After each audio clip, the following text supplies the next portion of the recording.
78 years ago today, the gates of Auschwitz were thrown open and the world wept. In fact, many already knew what was happening in the death camps, but the full horror of what had occurred was only realised as each camp was liberated.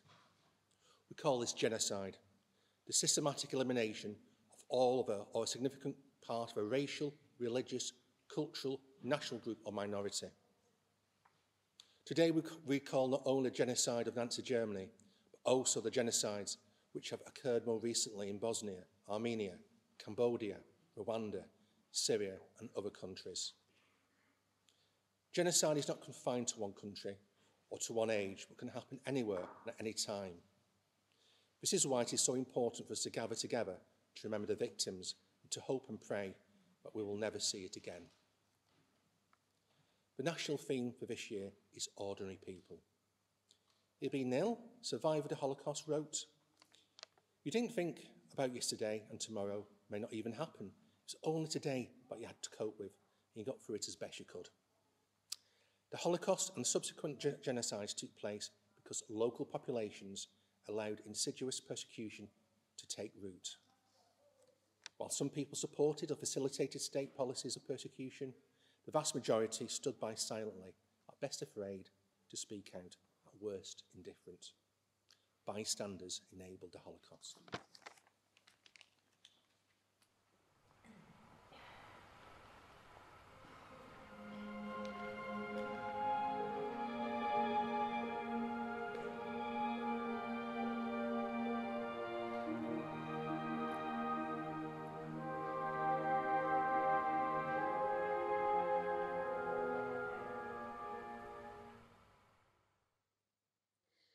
Pastor Martin Niemöller. Martin Niemöller was a prominent pastor in the German Protestant Church who, first of all, supported the Nazis in the early 1930s, but then bitterly opposed them. And this is why he turned against the Nazis. First, they came for the socialists. And I did not speak out because I was not a socialist. Then they came for the trade unionists, but I did not speak out because I was not a trade unionist. Then they came for the Jews, and I did not speak out because I was not a Jew. Then they came for me, and there was no one left to speak for me.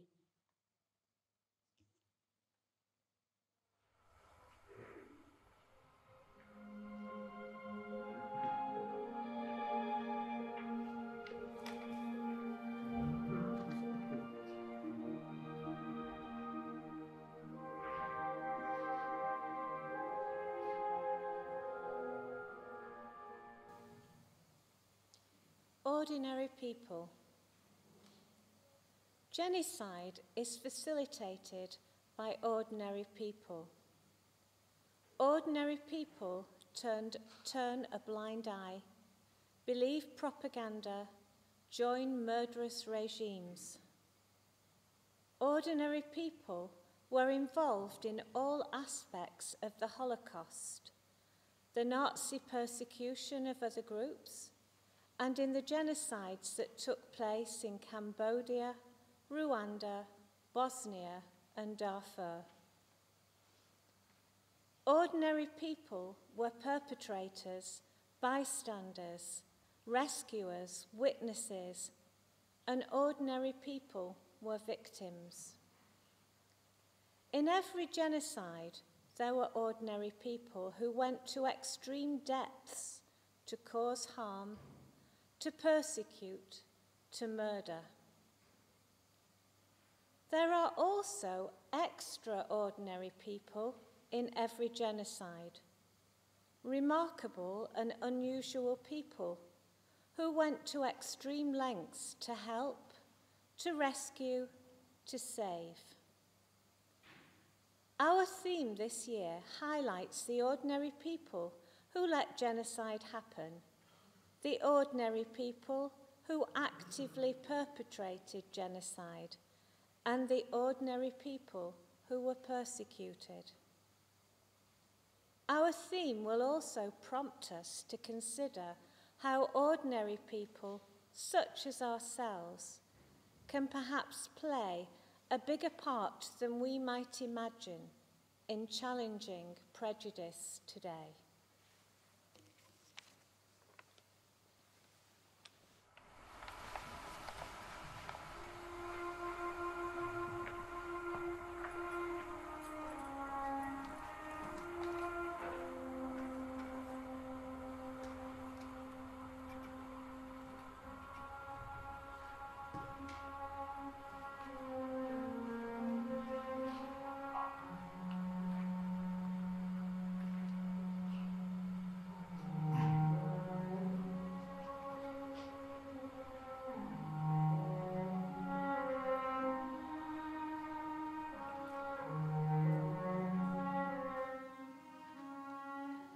Railway workers were ordinary people. Dr. Martin Stern wrote, "As a 5-year-old, I could stand at the edge of the clearing where the trains were being loaded. People like sardines in those wooden trucks, and the people loading them in. They were railway men. They didn't look terribly different from the railway men who check my tickets these days. They looked like ordinary people. These railway workers who looked so ordinary were indeed ordinary people from all across Nazi-occupied Europe, working as train drivers, conductors, signalmen. Some of these ordinary people were perpetrators, driving Jewish people to the concentration camps. Some were rescuers, hiding Jews. Railway workers show the spectrum of experiences that ordinary people had in genocide. Ordinary people were policemen involved in rounding up victims, secretaries typing the records of genocide, dentists and doctors carrying out selections.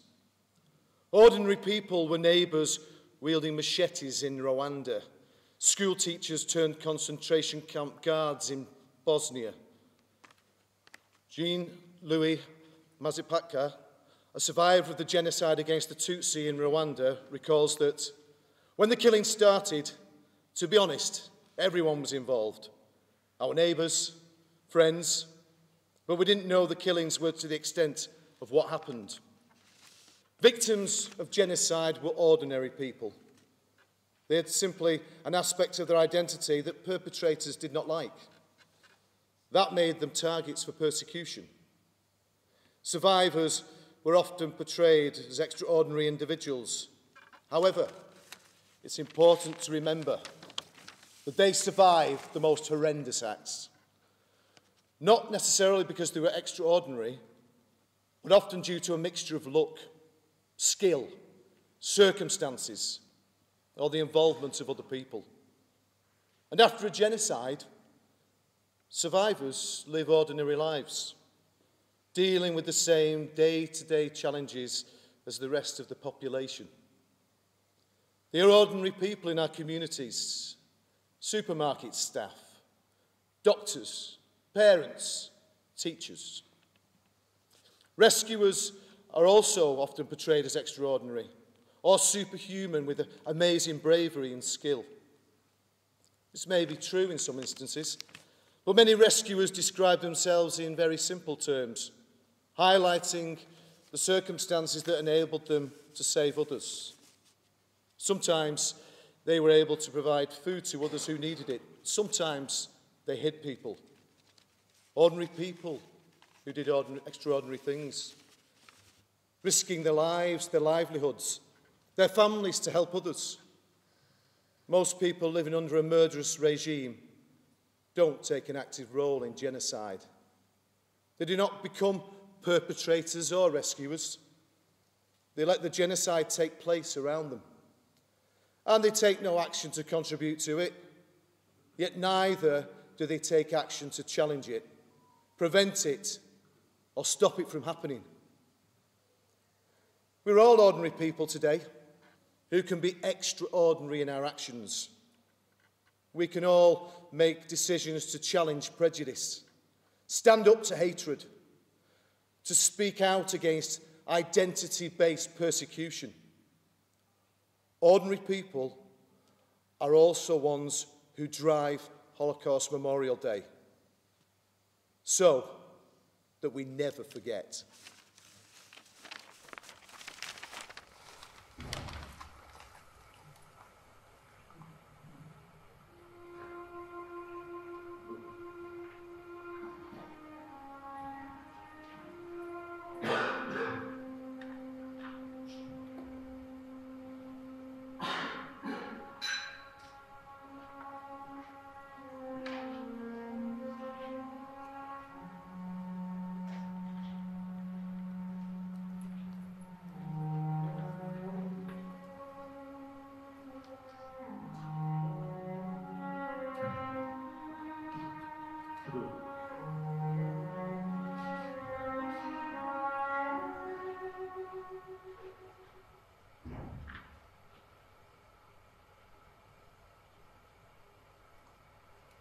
This is a photograph that I never thought was going to be possible. But back in January, in secret really, I got a phone call from the Holocaust Memorial Day Trust. And they were asking me to see if I would speak at their annual conference. And after I got over the shock, I absolutely said, yes please, because my whole life I have represented Wigan and Leigh.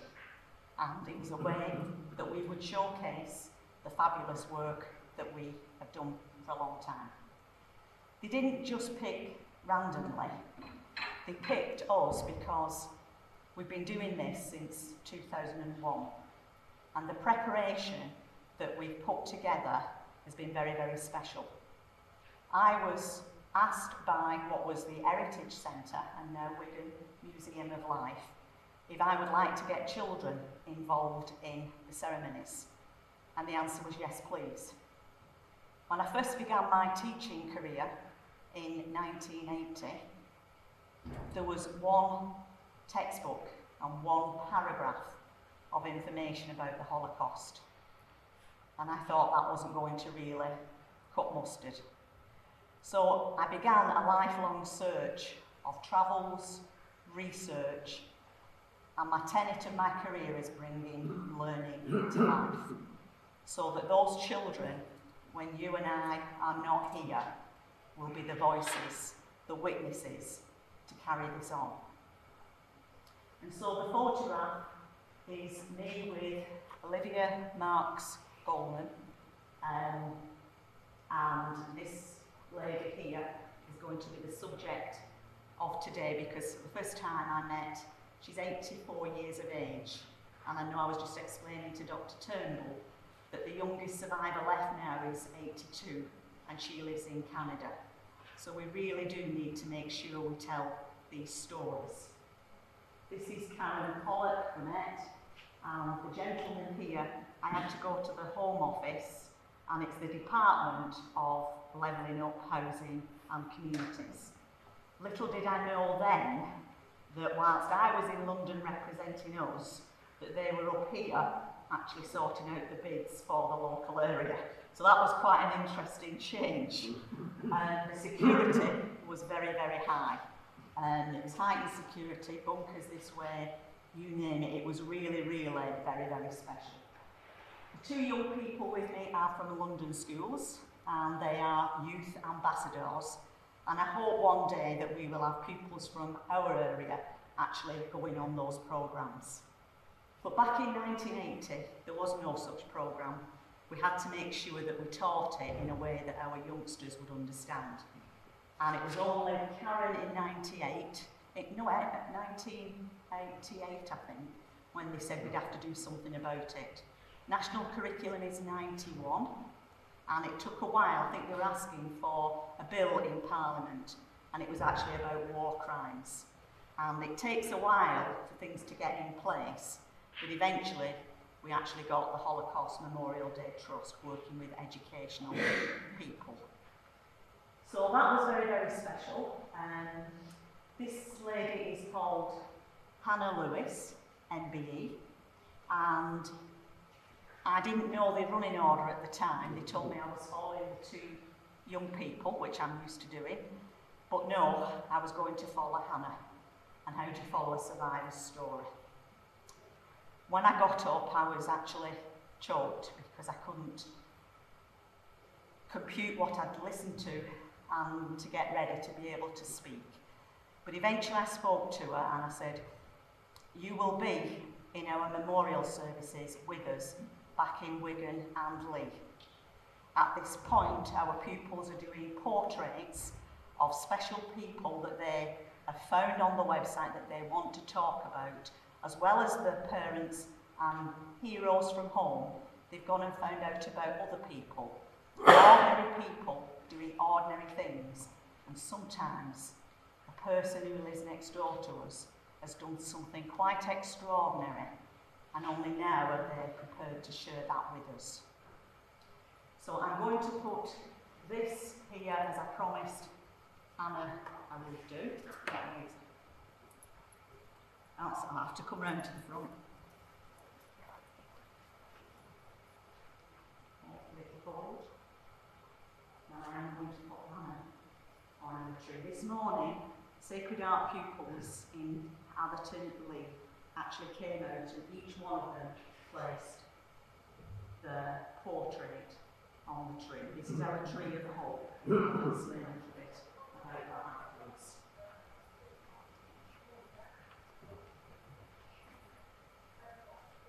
Fast forward, well, it's actually last year. I was finding out from the Holocaust Trust, I thought we'd got one winner. But we never do things just by one. We actually had 3 young people last year who actually got their photographs, artwork, in the online gallery. But because we couldn't be together last year as a group of people, it was only a small gathering here. But last year, this was the one from John Fisher, and that was the one that I thought had actually been the only winner. And then, on my mobile phone, Jean, you've got a second winner. So that one came, and then I held up, because we didn't think this was actually in the gallery, and there is a photograph of me holding this up, unfortunately captured. I suspect a lot of you went to Pennington Flash to see this fantastic floating world. I went at night time and I went in the daytime. And Hannah Kendrick from Bedford High School actually captured this image, and together we wrote what we thought it meant about the future.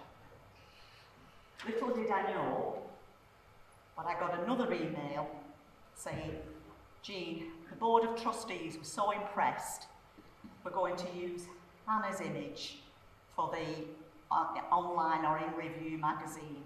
And so this has gone all around the world, and it's from our young people and the creative projects that we get involved in, and I'm very, very proud of their projects.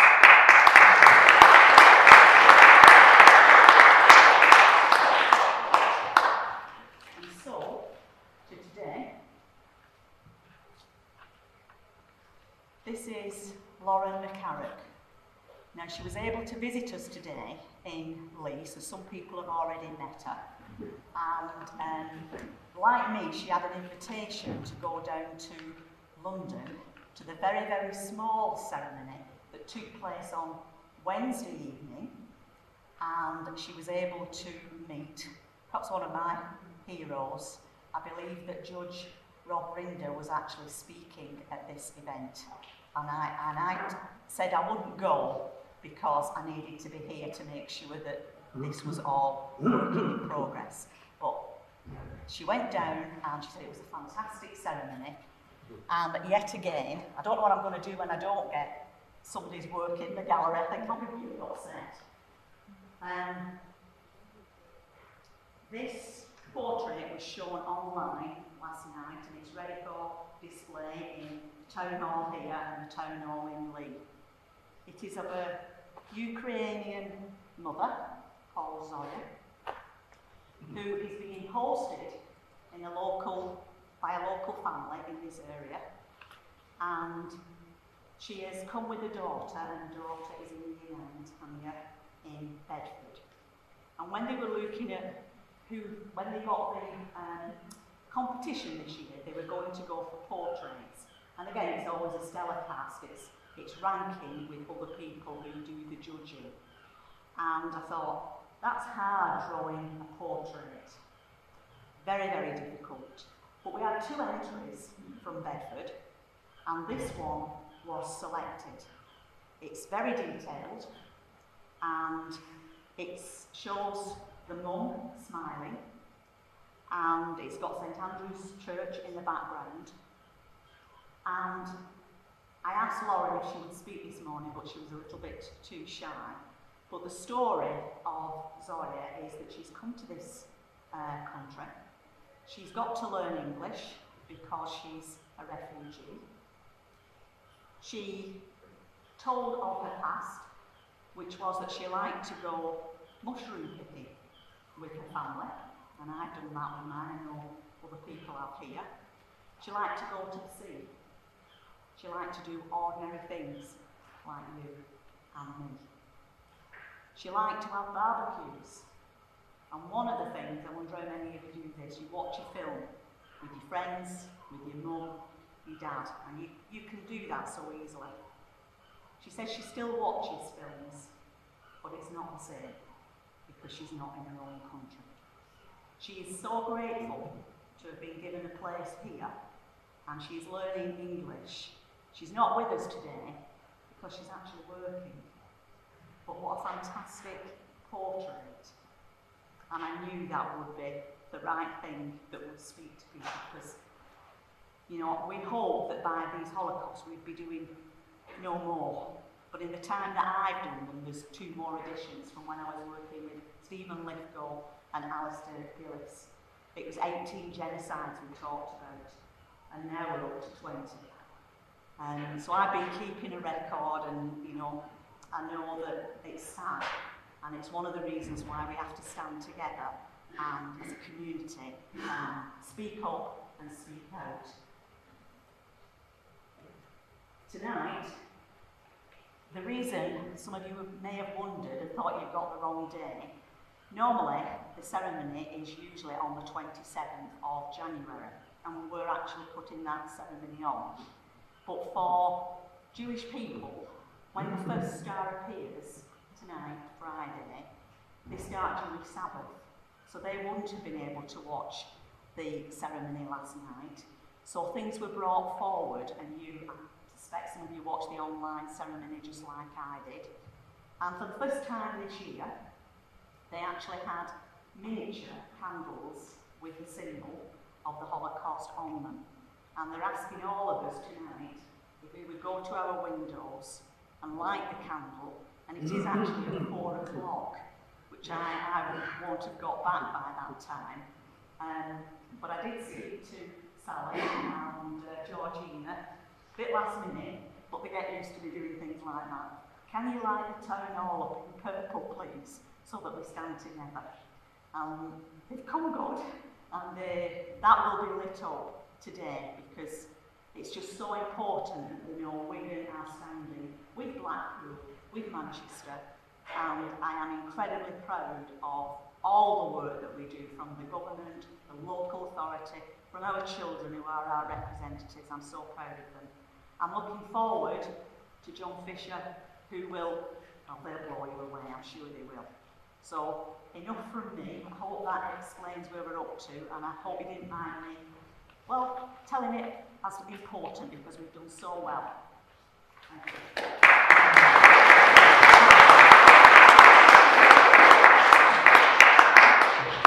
One more, so I didn't end it, sir. I've left some sheets at the back for you to leave a name and address, thoughts and feelings, and if you want to talk to us about anything that you've heard, seen today, please get in touch, because people go away from here and they've got lots of things going on, and then they never ever can express what they've heard and listened to. So please, will you write a name and address, and we will get back to you.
There was no one left to speak out for you.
Shall we not revenge?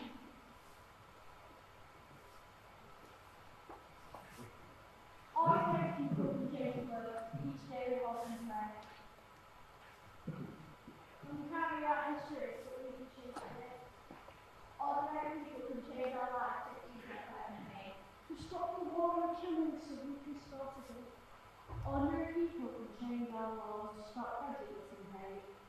We need to learn from history before it's all too late. Ordinary people can share our love fearlessly. We pray for peace and tolerance in the world of harmony. In a world of harmony, in a world of harmony, in a world of harmony. You are the world to me, it's in everything we see, in the moment. Each day, in our world of me, we can change and be what we You are beautiful to me, it's in everything we see, in the ordinary things we do each day. In our thoughts, words or deeds, we can banish hate and greed, for a better world we pray today.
The Shoes, written by Moshe Sulstein. We are the shoes. We are the last witnesses. We are shoes from grandchildren and grandfathers, from Prague, Paris, and Amsterdam. And because we are only made of fabric and leather, and not of blood and flesh, each one of us avoided the hellfire.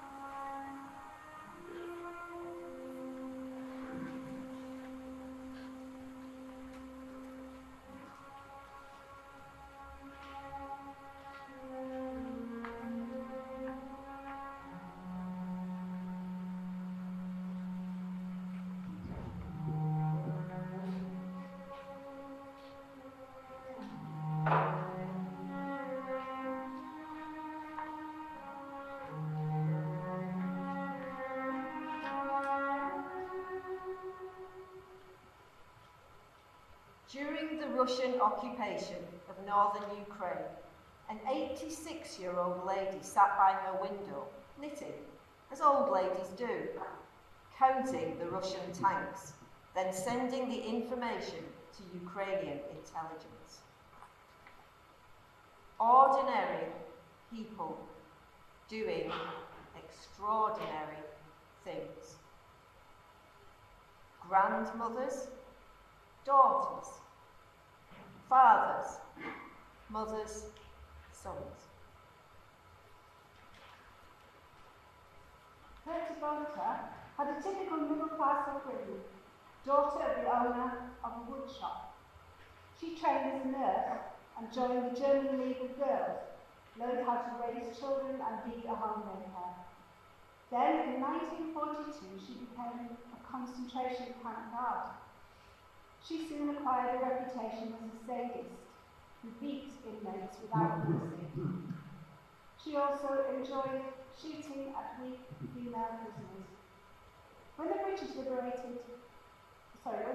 Army liberated Bergen-Belsen in 1945, they found 10,000 unburied corpses.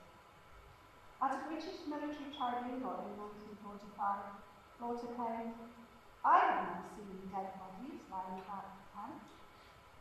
She was charged for committing war crimes and received a 10-year sentence. Frank Foley, a nondescript little man you would pass in a crowd, a pot-bellied man with round glasses.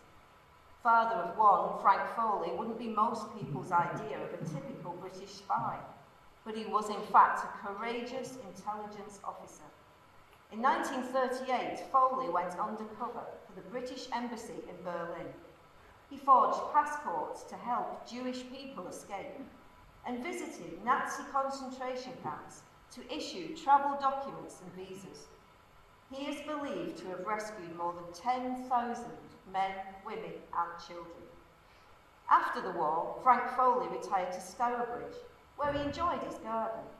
His neighbours had no idea that a hero lived in their midst.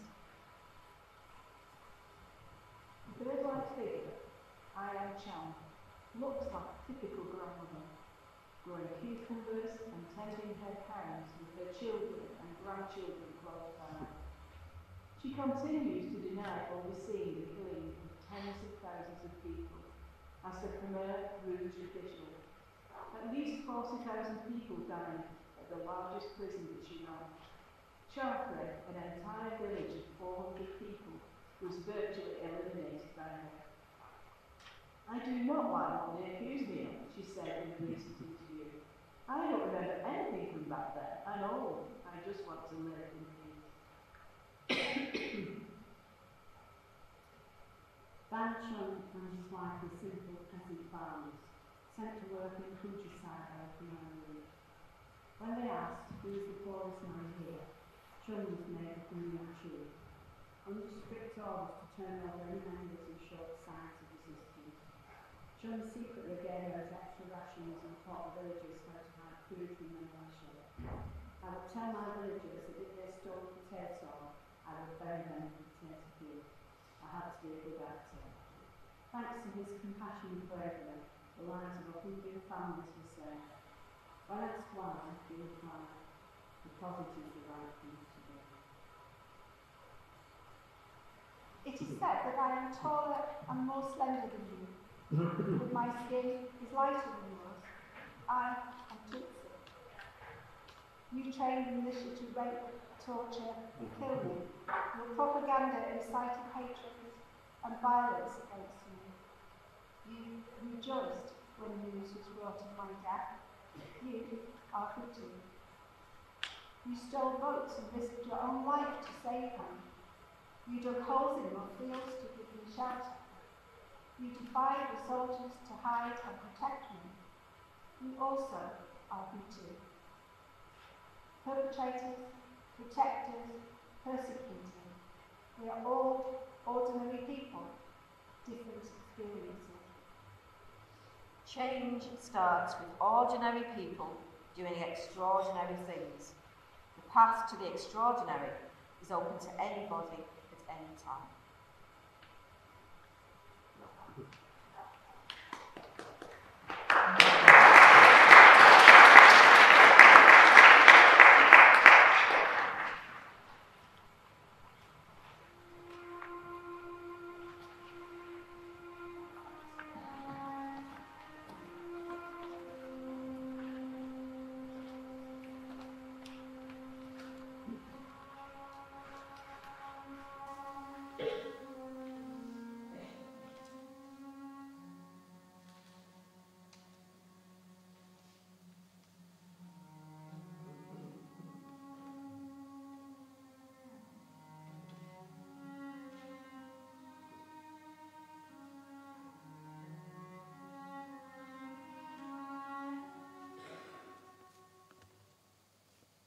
How many times?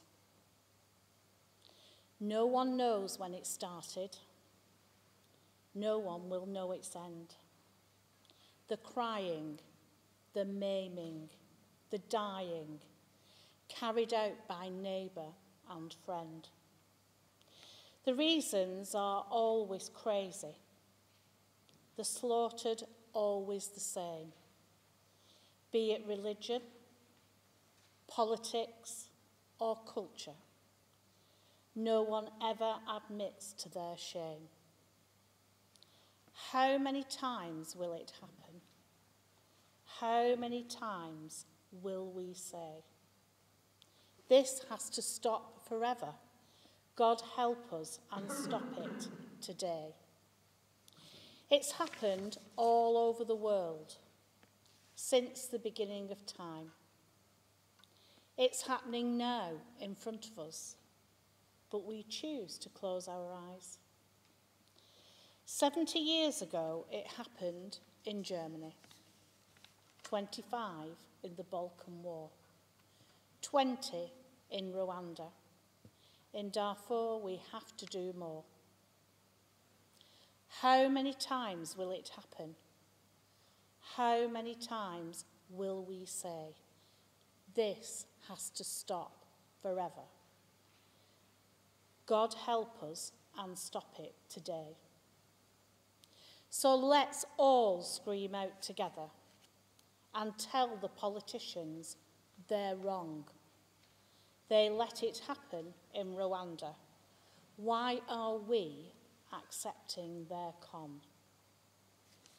Darfur will soon be a memory, like Hitler, Stalin, and Pol Pot. We need to look at the future. I'm sick of accepting this lot. How many times will it happen?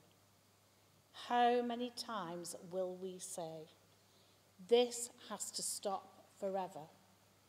God help us and stop it today.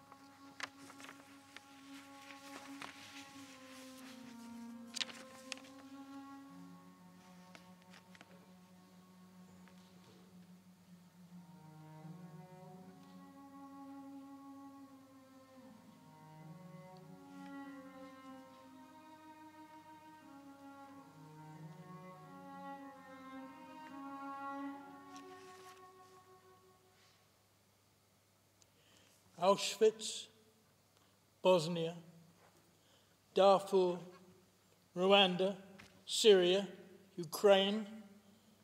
These names slip through our fingers like blood-stained beads. As we tell the story, tell us the way to peace. Jews, Roma, disabled, coloured people, men, women, children, still they come, countless numbers, people hounded, refugees tramping the roads out of hell into hell. Where will it stop? Show us, show us, show us the way to peace. What may be sown in pain, be reaped in peace. In a moment, I would like to invite Her Worshipful the Mayor of Wigan, Councillor Mary Morgan, to step forward and light the peace candle. And afterwards, if you are able, would you please stand for a time of reflection as we remember the victims of genocide across time and place, and especially those who are still suffering today. The Mayor will then read the statement of commitment, which today will also be read in countries across the world, and this will bring today's meeting to a close. If you wish to stay for a little longer and reflect upon the meaning of today, please feel free to do so. Otherwise, we would ask you to leave respectfully, and thank you all for attending. Madam Mayor,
We recognise that the Holocaust shook the foundations of modern civilization. Its unprecedented character and horror will always hold universal meaning. We believe the Holocaust must have a permanent place in our nation's collective memory. We honour the survivors still with us and reaffirm our shared goals of mutual understanding and justice. We value the sacrifices of those who have risked their lives to protect or rescue victims as a touchstone of the human capacity for good in the face of evil. We recognise that humanity is still scarred by the belief that race, religion, disability or sexuality makes some people's lives worth less than others. Genocide, anti-Semitism, racism, xenophobia and discrimination still continue. We have a shared responsibility to fight these evils. We pledge to strengthen our efforts to promote, educate and research about the Holocaust and other genocides. We will do our utmost to make sure that the lessons of such events are learned fully. We will continue to encourage Holocaust remembrance by holding an annual UK Holocaust Memorial Day. We condemn the evils of prejudice, discrimination and racism, and we value a free, respectful and democratic society.